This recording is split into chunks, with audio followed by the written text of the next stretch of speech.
I'd like to switch gears here for a quick fire before we conclude the episode today. I've got 4 questions for you. First one, we've got to talk about AI. You're at an AI company. We've got to talk about it. So give listeners a couple of quick examples of valuable ways that you're tapping into generative AI in your day-to-day work within your marketing team today. I think it's so fascinating to navigate this AI world and watch sort of the perspectives and opinions of people, particularly in the communications and marketing realm around AI. I think it is generative AI it's tremendously helpful if used in the right ways. I have observed things where people use ChatGPT and they cut and paste and they think that's done. Right. I work 100% remote. I find ChatGPT to be an amazing brainstorm partner to me. Yes. To think things through, help me reframe things, just be an idea engine to just get my brain working in a different way. I think you have to use it as a partner. Right, when we talk about our company, we're about aiding physicians with AI.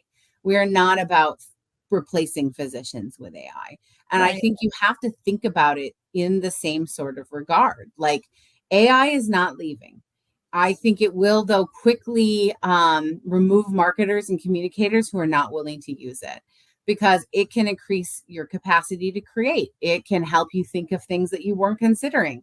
It can be a brainstorming engine. Where things get really dangerous is how if you're starting to cut and paste and you're starting to just take and lift those things.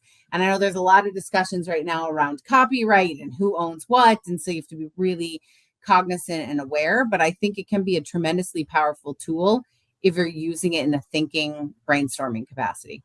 Absolutely. I agree with you on all fronts. What's more important to you, Heather, short-term results or long-term investment in the brand?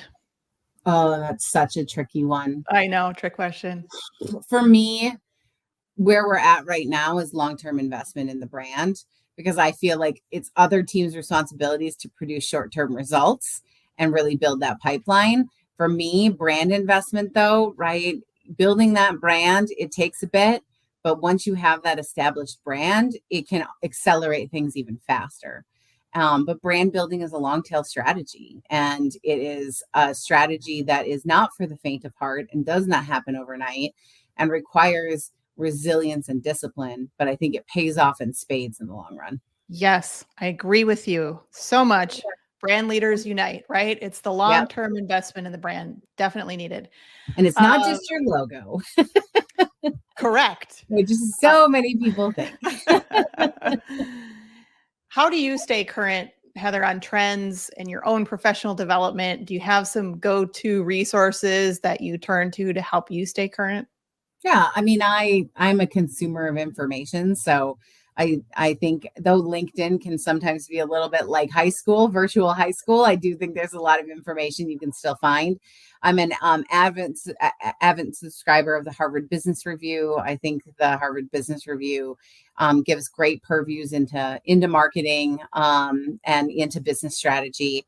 I also am very fortunate to be surrounded by lots of amazing professionals who I can think with, can go out for a beverage with and have conversations. I mean, I remember when I joined 3M, I did a lot of that. A lot of is this normal? Has this happened to you?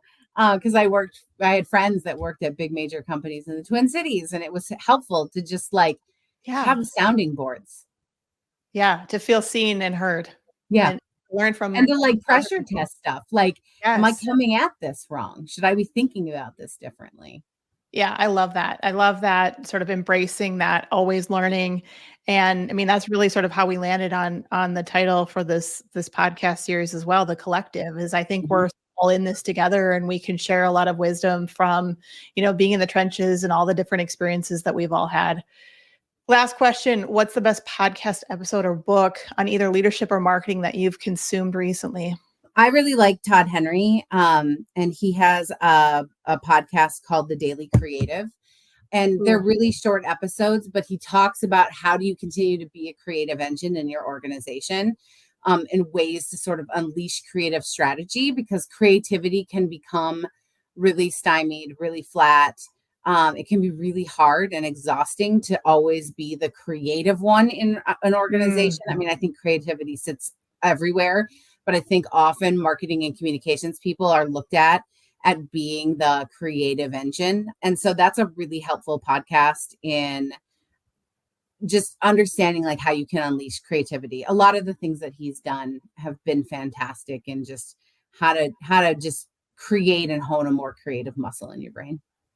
Love that. I actually haven't listened to that one, so I'm definitely going to flag this and check that out, because you're right. Creativity is so important in everything that we do today.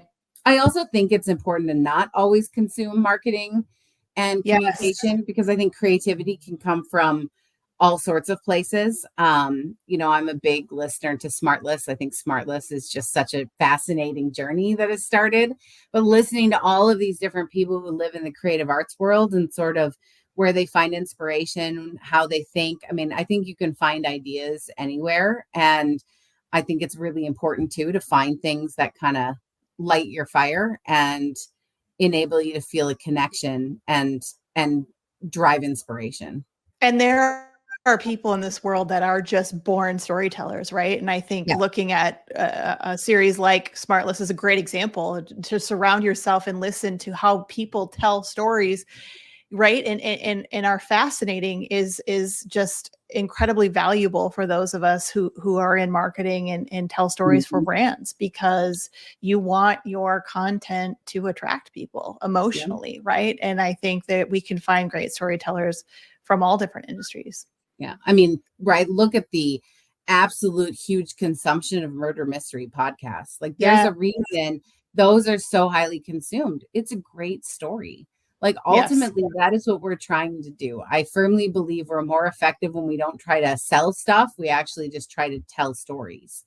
And I mean, I think if you looked at the similarities between effective marketing and murder mystery podcasts, you're going to find a lot of parallels in how you might be onto something there. That might have just coined your first book, Heather. It might be how to create a cliffhanger brand. I don't know. Maybe that's already a book out there, but you can thank me later for that one. Well, Heather, this was really fun. I feel like we could go on all day. Thank you so much for being here. I really appreciate it.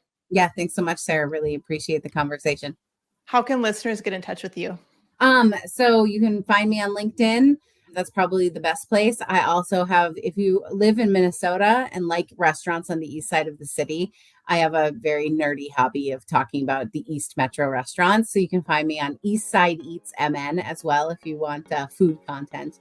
But LinkedIn's always the best way if you want to talk. I love that. Be sure to check that out. Heather's a foodie. She's, especially if you live in the Twin Cities, she's got a lot of great restaurant recommendations. So be sure to follow Heather on LinkedIn and check out her foodie content as well. And if you enjoyed the conversation today, do us a favor and subscribe wherever you get your podcasts. Thanks for being part of the Health Marketing Collective, where strong leadership meets marketing excellence, because the future of healthcare depends on it. We'll see you next time.